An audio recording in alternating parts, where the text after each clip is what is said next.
sehingga pada saat ini kita masih bisa berkumpul bermuajahat bertatap muka dalam keadaan sehat walafiat. Allahumma amin. Yang kedua kalinya salat salam pada junjungan kita Nabi Abdul Muhammad Sallallahu Alaihi Wasallam yang kita tunggu-tunggu sapa berikutnya hatta akhir Allahumma amin. Bapak Ibu yang saya hormati, dalam kesempatan kali ini saya ingin membagikan pengalaman atau materi tentang aksi nyata budaya positif, diseminasi penerapan dan pemahaman budaya positif yang ada di sekolah Bapak Ibu. Adapun harapannya setelah adanya sosialisasi budaya positif yang ada di sekolah ini, sekolah itu bisa menerapkan budaya positif di dalam kegiatan sehari-hari Bapak Ibu. Selanjutnya, positif di lingkungan kita tercinta, di lingkungan sekolah kita masing-masing. Selanjutnya, latar belakang yang tujuannya mengadakan kegiatan sosialisasi ini adalah latar belakangnya adalah budaya positif itu adalah nilai-nilai, keyakinan-keyakinan dan kebiasaan-kebiasaan yang berpihak pada murid agar murid dapat berkembang menjadi pribadi yang kritis, penuh hormat dan tanggung jawab.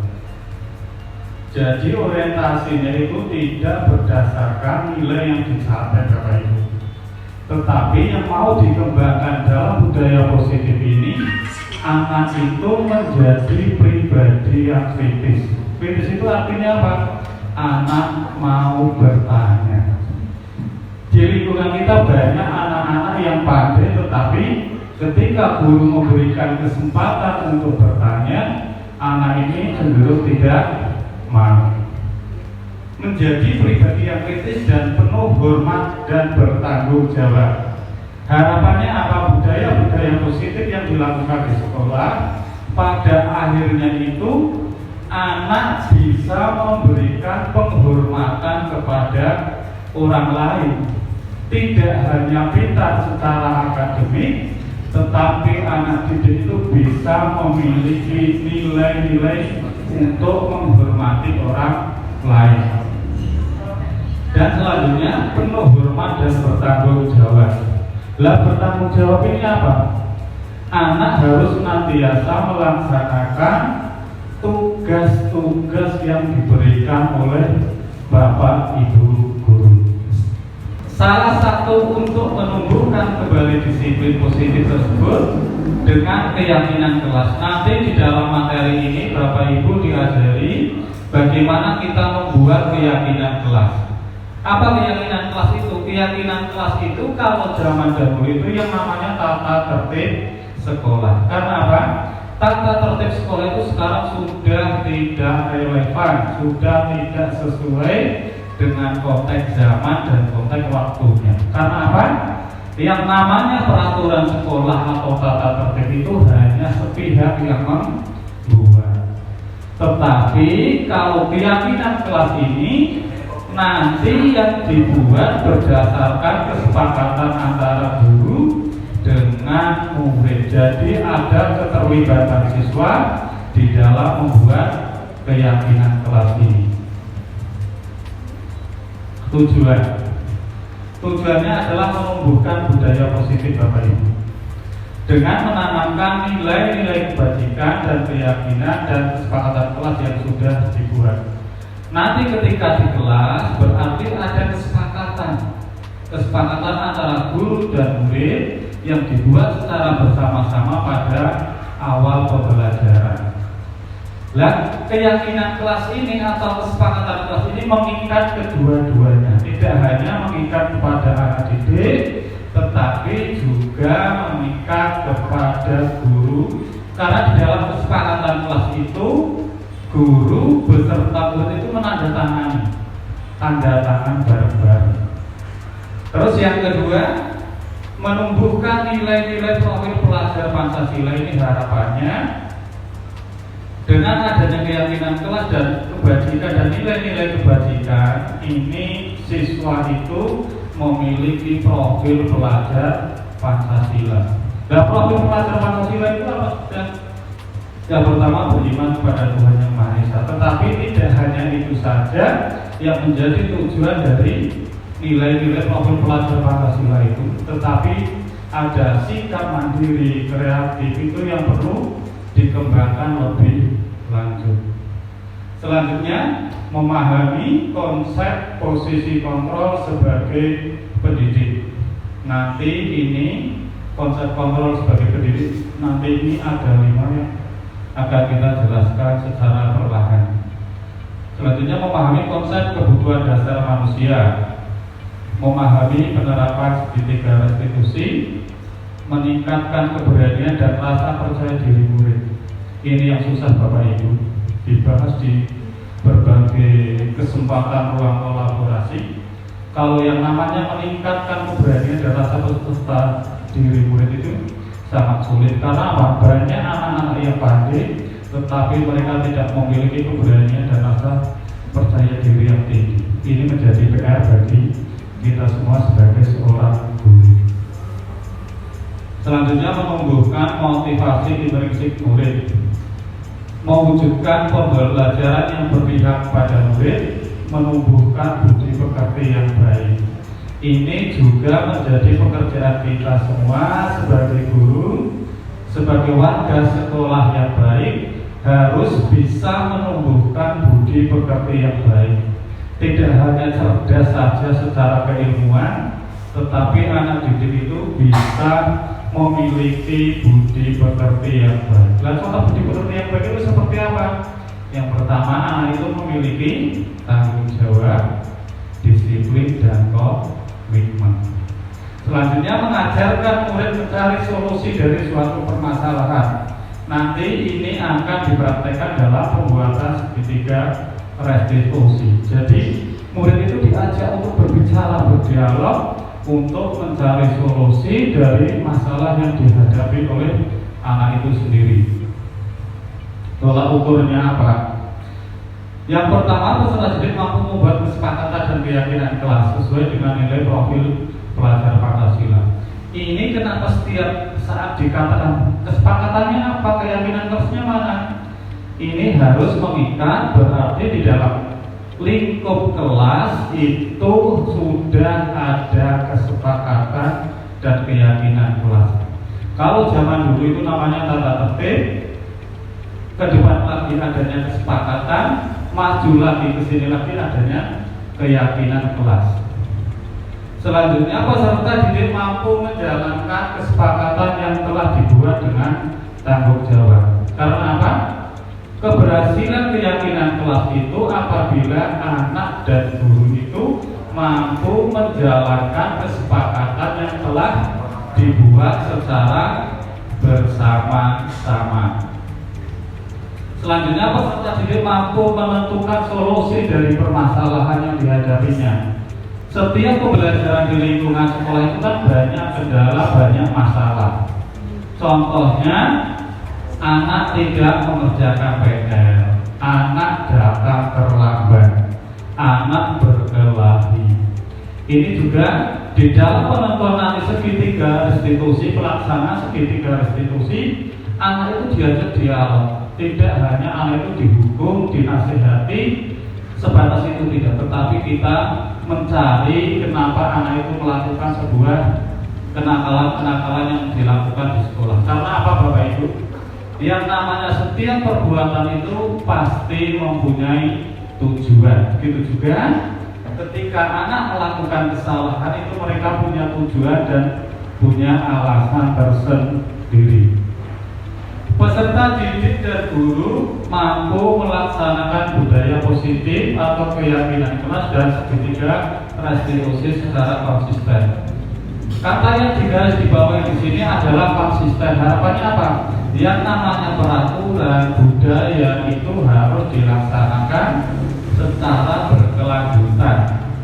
Tidak hanya hari ini dilaksanakan secara sungguh-sungguh, besoknya tidak dilaksanakan, tetapi kita harus sebagai warga sekolah harus senantiasa melaksanakan kesepakatan kelas maupun kesepakatan sekolah itu secara konsisten, Bapak Ibu.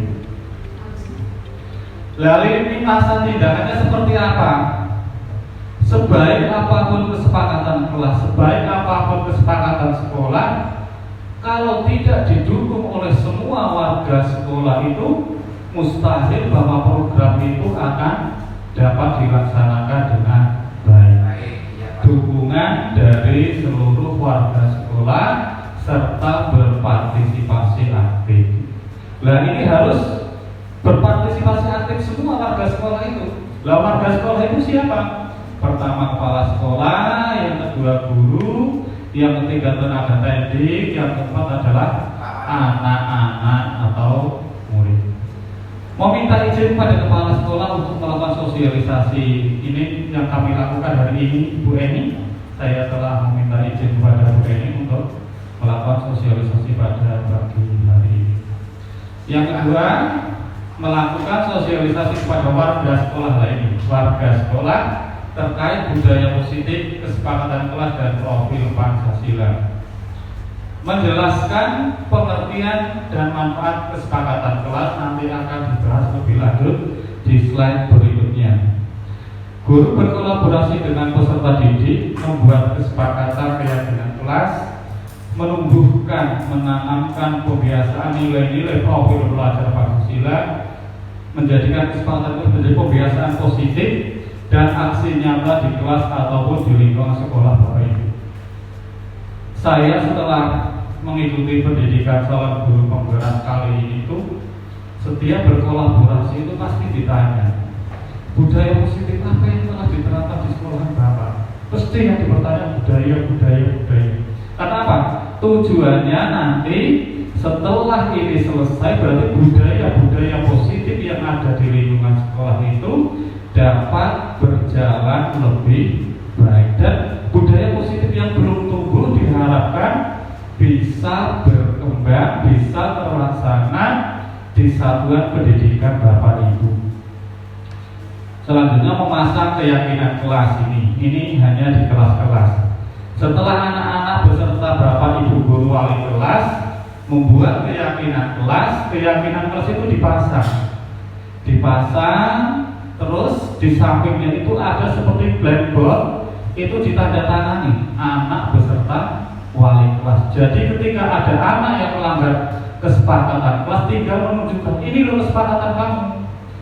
Kesepakatan ini kita yakini bersama, kita sepakati bersama, tetapi kenapa kamu bisa melanggar keyakinan kelas yang kamu buat sendiri? Karena apa? Keyakinan ini tidak hanya dari satu pihak, tetapi adanya kesepakatan antara guru dan anak-anak. Berbeda dengan peraturan sekolah atau tata tertib itu sepihak yang hanya membuat pihak sekolah anak tidak terlibat. Menerapkan keyakinan dan restitusi secara berkelanjutan dan konsisten. Setiap ada permasalahan pada anak didik, kita sebagai guru tidak harus langsung menghukum, tetapi kita harus mengidentifikasi masalah terlebih dahulu. Kenapa kamu melakukan kenakalan ini, kesalahan ini, tidak membuat PR ini? Setelah murid diajak berdialog, nanti seorang guru itu melakukan apa? Melakukan validasi tindakan. Oh, tindakanmu seperti ini salah atau benar, kan seperti itu. Dengan adanya komunikasi yang efektif antara guru dan murid, sehingga anak tergugah untuk mengubah dirinya. Dan hal yang penting dalam hal ini adalah guru berkewajiban untuk mengubah perilaku siswa, tidak dengan cara memberikan hukuman, tetapi guru berkewajiban untuk memotivasi siswa dengan apa? Dengan menumbuhkan motivasi intrinsik. Berarti motivasi yang berasal dari dalam diri siswa itu sendiri.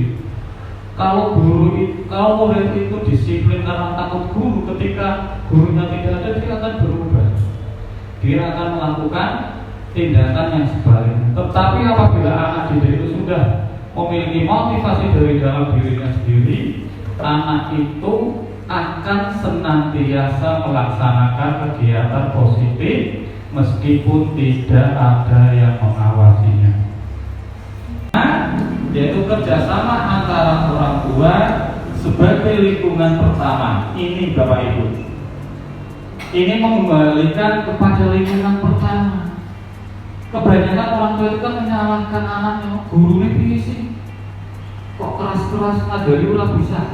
Tetapi kita sebagai seorang pendidik, kita juga bisa mengembalikan, ya, sebagai lingkungan pertama di rumah. Karena apa anak-anak? Karena apa ibu-ibu? Ya maaf, mengapa Bapak Ibu guru? Kita sebagai seorang guru itu senantiasa melihat anak itu ketika berada di sekolah. Kenapa? Di sini terjadi ketimpangan antara perilaku anak ketika di sekolah sama di rumah. Ketika di rumah anak itu begitu baik, positif, mereka manut, dia tidak pernah mengeluarkan kata-kata kasar, sehingga orang tua itu senantiasa, oh anakku baik kok, kenapa bisa berubah ketika ada di lingkungan sekolah. Warga sekolah sebagai teladan dalam menerapkan budaya positif di lingkungan sekolah. Jadi anak itu bisa melihat contoh yang ada di lingkungan sekolah Bapak Ibu. Selain mereka dapat melihat contoh yang ada di lingkungan rumah mereka. Warga sekolah sebagai teladan dalam menerapkan budaya positif. Jadi seorang guru itu bisa menjadi teladan dan bisa ditiru oleh anak didik atau murid.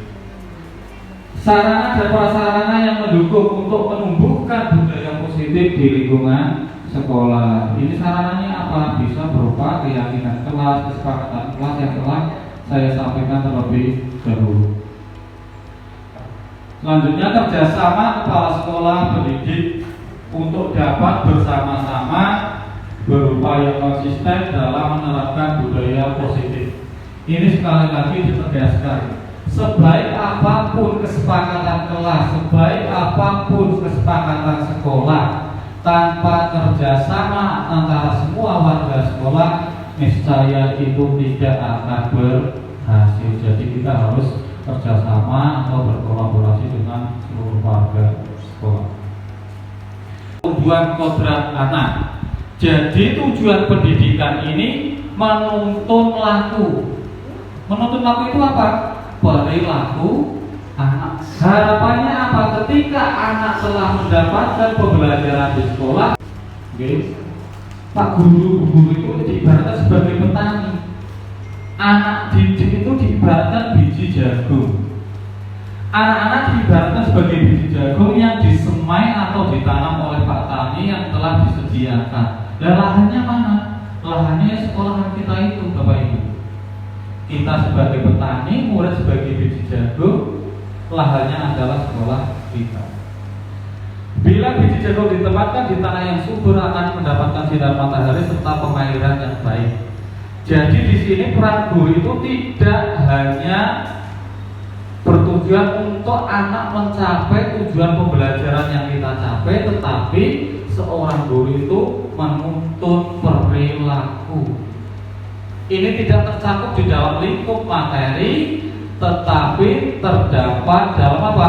Perubahan perilaku yang dimiliki oleh anak didik.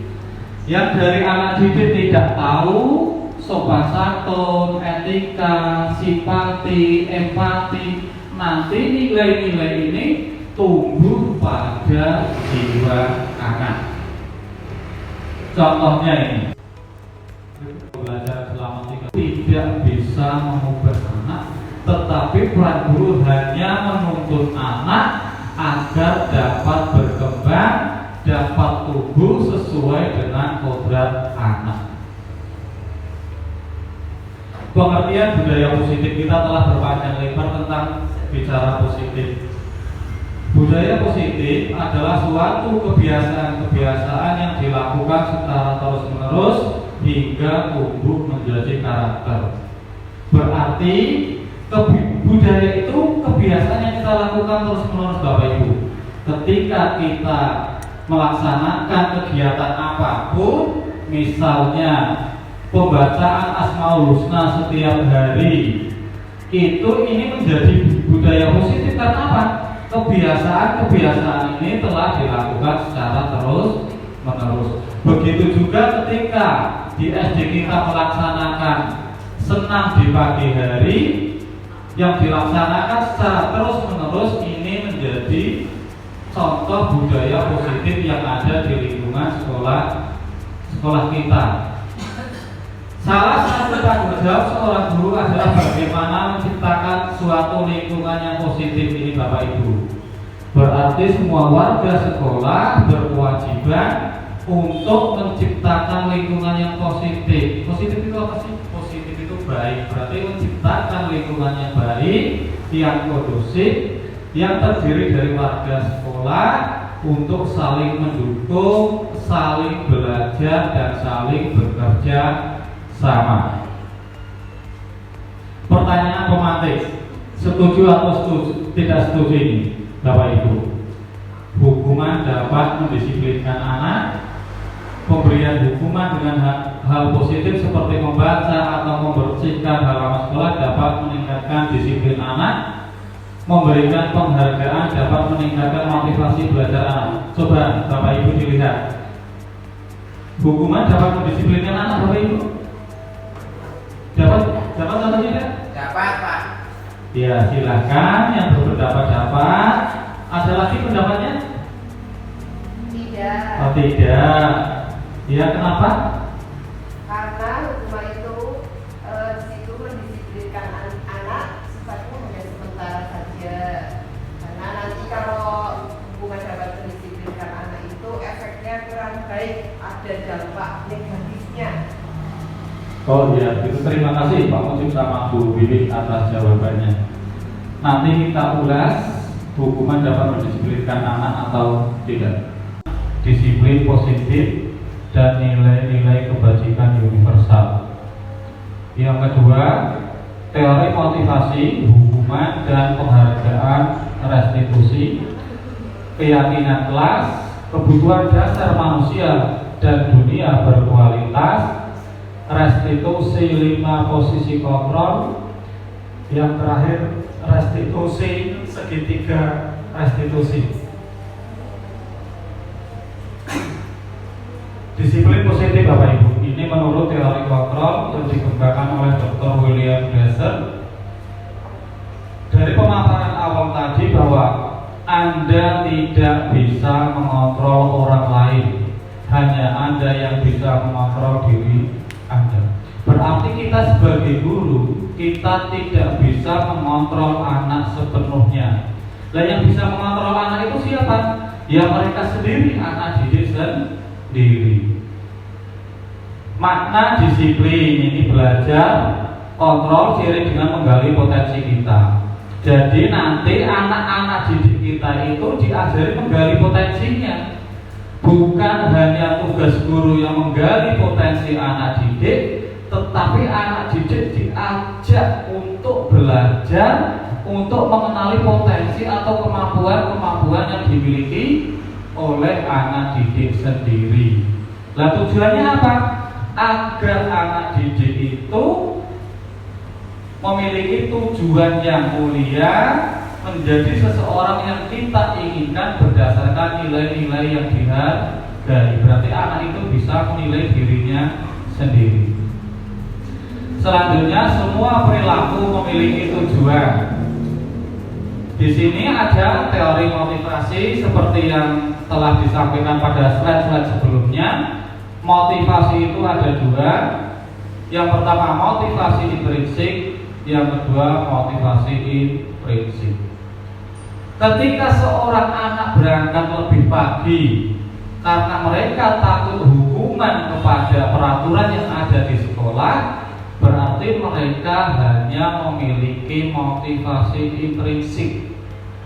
Mereka hanya berangkat pagi karena takut agar tidak dihukum.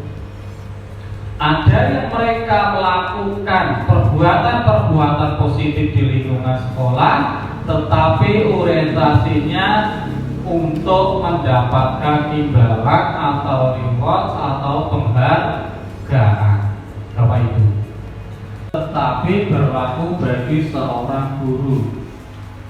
Ketika seorang guru datang jam 7 kurang seperempat, jam setengah 7, itu motivasinya apa? Kalau motivasinya intrinsik, mereka hanya sekedar untuk menghindari hukuman. Karena apa? Tidak ingin ditegur oleh atasan kita, pimpinan kita, ya, untuk mendapatkan imbalan atau reward atau pujian dari pimpinan. Tetapi harapannya yang dikembangkan di sini adalah motivasi intrinsik, motivasi yang berasal dari dalam diri kita sendiri masing-masing, baik kita sebagai guru maupun sebagai anak didik. Kenapa? Yaitu untuk menghargai diri kita sendiri. Karena apa? Berarti kita bekerja sesuai dengan aturan atau kaidah yang ada. Kalau kita sudah mendapatkan motivasi tumbuh dan berkembang di hati seorang guru maupun seorang murid, nanti ini akan melahirkan yang namanya nilai-nilai kebajikan universal, nilai-nilai kebaikan yang tidak terkendala, yang tidak dibatasi oleh ruang dan waktu, oleh suku, oleh agama, oleh bangsa, Bapak Ibu. Sedangkan di sini ada 5 posisi kontrol guru, yang 1 penghukum, yang 2 pembuat rasa bersalah, yang ketiga teman, pemantau, dan manajer, Bapak Ibu. Selanjutnya, realitas kebutuhan kita itu berbeda. Kita berusaha memahami pandangan orang lain. Kebanyakan kan kita agar orang lain ikut memiliki pandangan yang sama dengan diri kita. Tetapi yang seharusnya kita lakukan sebagai guru adalah kita berusaha memahami pandangan orang lain tentang sesuatu. Setiap orang memiliki gambaran yang berbeda. Ada suatu kasus ketika diberikan penyelesaian permasalahannya kepada 2 orang atau 3 orang, ini cara penyelesaiannya juga akan berbeda-beda. Karena apa? Setiap orang memiliki gambaran yang berbeda. Yang pertama, bertahan hidup. Ini berarti 5 kebutuhan dasar manusia itu tidak hanya berlaku kepada guru, tetapi berlaku kepada murid, kepada guru, dan kepada manusia pada umumnya, itu bertahan hidup. Yang kedua, penguasaan. Yang ketiga, kasih sayang dan rasa diterima. Yang keempat, kesenangan dan kebebasan. Jadi kebebasan itu bagian dari kebutuhan manusia. Bebas, kita bebas, tetapi bebas yang bertanggung jawab. Kita juga butuh kesenangan, fun, ya, tetapi kesenangan yang bertanggung jawab. Kita juga perlu bertahan hidup, ya, untuk melanggengkan keturunan kita. Ini perubahan paradigma hidup. Kegiatan kepala tangan, ada A dan B, Anda dan teman Anda. Sobeklah dari kertas ketika tulisan benda atau sesuatu yang sangat berharga untuk Anda. Letakkan di tulisan di salah satu tangan Anda dan genggam dengan segala daya. Teman Anda akan mencoba dengan sebuah tenaga, dengan berbagai cara untuk meminta Anda memberikan benda tersebut. Teman Anda bisa membujuk, mengancam, menghardik, merayu, menyuap, apa saja agar dapat membuka kepala tangan Anda. Apa responnya Bapak Ibu? Ada berbagai variasi dari peristiwa di atas, yaitu ada yang bersedia membuka dan tetap bertahan menutup kepala tangannya. Berarti ada anak yang bersedia untuk membuka tangannya. Kita sendiri yang memegang kontrol atas kepala tangan kita. Apakah kita membuka atau menutup kepala tangan kita itu tergantung pada diri kita masing-masing sesuai dengan kebutuhan dasar kita saat itu. Ini intinya apa Bapak Ibu? Ketika kita mau berubah diri, mengubah diri, itu tergantung diri kita. Tidak bisa dipengaruhi oleh orang lain secara langsung. Kalau niatnya kita ingin berubah, maka kita akan berubah mindset atau cara pandang kita terhadap segala sesuatu yang ada pada lingkungan pendidikan tercipta ini.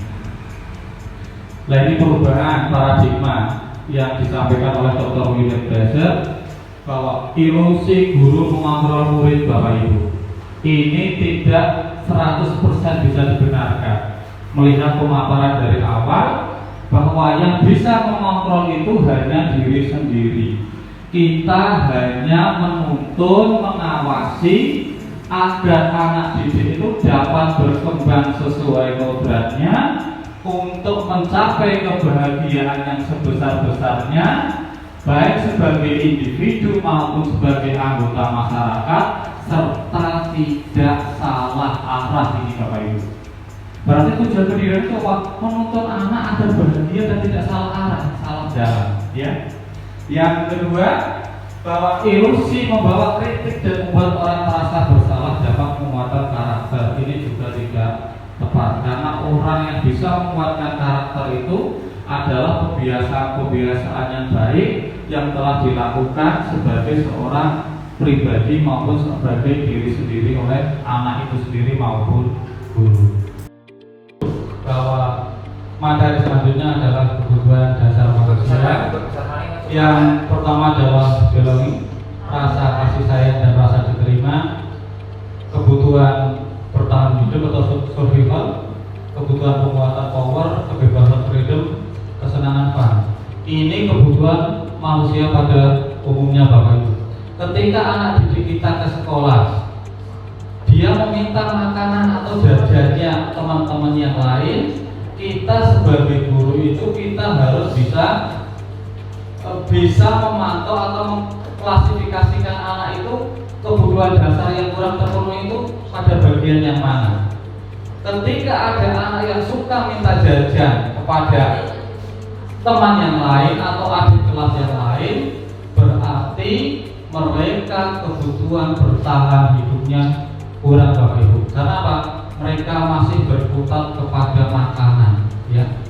Tetapi ketika anak selalu mengejar-ngejar gurunya dengan memberikan, "Bu, lihat ini hasil karya saya, ini nilai saya," berarti anak ini telah kebutuhan dasar sebagai manusia terhadap penguasaan atau power telah dicapainya Bapak Ibu.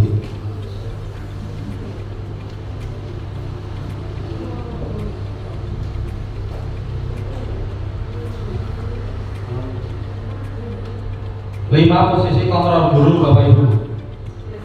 Ini 5 posisi kontrol sekaligus, bahwa yang pertama menghukum, yang kedua membuat orang merasa bersalah sebagai teman, pemantau atau dan manajer yang enam. Guru yang bersifat penghukum ini senantiasa menghardik, menunjuk, menyakiti atau menyindir. Ini sering saya lakukan, ya. Berarti saya itu tipe guru penghukum. Tetapi setelah mengikuti program ini, insya Allah saya akan menjadi teori hukuman ini yang bisa saya terapkan. Membuat orang bersalah, berceramah dan mengatakan seharusnya kamu itu seperti ini, Bapak kecewa dengan sikap kamu, dengan nilai hasil ulangan kamu. Berarti itu kita membuat anak didik itu merasa bersalah. Nah, bagaimana sebagai kita posisi sebagai teman? Membuat alasan-alasan untuk muridnya. Ayolah lakukan demi Bapak, demi guru. Masa kamu begitu saja tidak bisa? Pak Guru sudah jelaskan 2 kali dulu, kan seperti itu. Sebagai pemantau, menghitung dan mengukur apa peraturannya, menyesuaikan diri bila diawasi. Murid meletakkan guru, peraturan dan hukum di dunia berkualitas. Berapa banyak bintang yang harus diperoleh, berapa halaman yang harus saya tulis. Di sini sebagai seorang pemantau kita hanya mengawasi perilaku yang telah dilakukan oleh anak didik kita. Yang terakhir adalah manajer. Ini posisi yang paling bagus yaitu sebagai posisi manajer. Karena apa? Di dalam posisi manajer itu kita menghargai diri sendiri maupun menghargai anak didik itu sendiri Bapak Ibu. Karena ini sudah lebih 1 jam, ini saya ambil langsung aja ya. Terakhir Kesimpulan. Ya, ini segitiga diskusi belum saya sampaikan. Di dalam setiap permasalahan yang ada di lingkungan sekolah, kita harus senantiasa berusaha untuk menyelesaikan permasalahan yang dialami oleh anak didik kita. Di dalam segitiga restitusi ini ada 3 tahapan atau 3 unsur yang harus kita lakukan di dalam menyelesaikan setiap permasalahan yang ada di lingkungan sekolah, terutama untuk menyelesaikan permasalahan-permasalahan pada diri anak. Yang pertama, menstabilkan identitas. Itu berarti kenapa sih kamu melakukan pelanggaran ini? Kenapa sih kamu mengulang lagi perbuatan-perbuatan yang sama? Ya.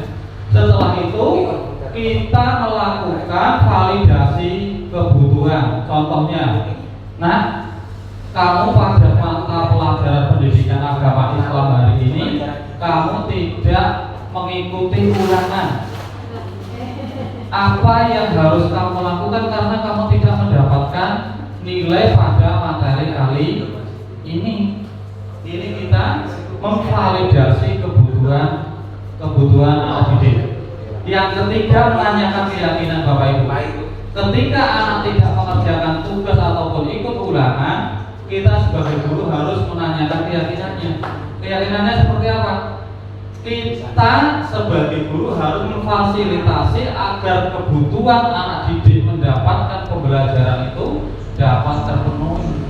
Kan orang yang ulangan kan tidak dapat nilai. Kita memfasilitasi agar mereka mendapatkan nilai. Dengan cara apa? Dengan dialog dengan anak itu. Nah, kamu kan tidak ikut ulangan agama. Lah, solusinya gimana? Oh, kalau saya minta ulangan susulan. Oh, kalau gitu, ya, guru menawarkan kepada anak didik agar berusaha menyelesaikan permasalahan-permasalahan yang dihadapi dalam dunia pendidikan di lingkungan sekolah kita masing-masing, Bapak Ibu. Demikian restitusi itu menstabilkan identitas, validasi kebutuhan, menanyakan keyakinan.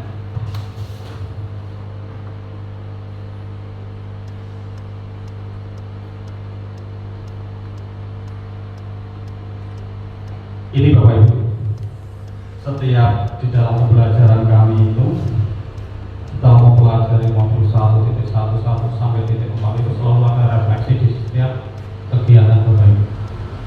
Ini saya mencoba membuat refleksi hal baru apa yang mengubah paradigma saya yang saya dapatkan, perasaan apa yang muncul selama mengikuti sesi ini, khususnya mengenai makna disiplin dan motivasi prinsip. Ada yang bisa Bapak Ibu memberikan ulasan sedikit hal apa yang dapat mengubah paradigma saya berkaitan dengan materi yang telah saya sampaikan tadi? Silakan. Oh, saya tahu Pak Edi sekarang mengajar itu tidak cenderung atau berkewajiban menghabiskan materi agar dikuasai anak didik, tetapi sekarang itu bukan pada prosesnya apa kita berusaha untuk menuntun anak untuk agar tidak salah arah dan mencapai kebahagiaan Bapak Ibu. Sebagai kesimpulan yang terakhir kali Bapak Ibu, bahwa tujuan pendidikan menurut Ki Hajar Dewantara adalah menuntun anak, mengarahkan anak untuk dapat berkembang sesuai dengan kodratnya, kodrat zaman dan kodrat waktu, serta untuk dapat mengantarkan anak. Ya, kita berkewajiban apa?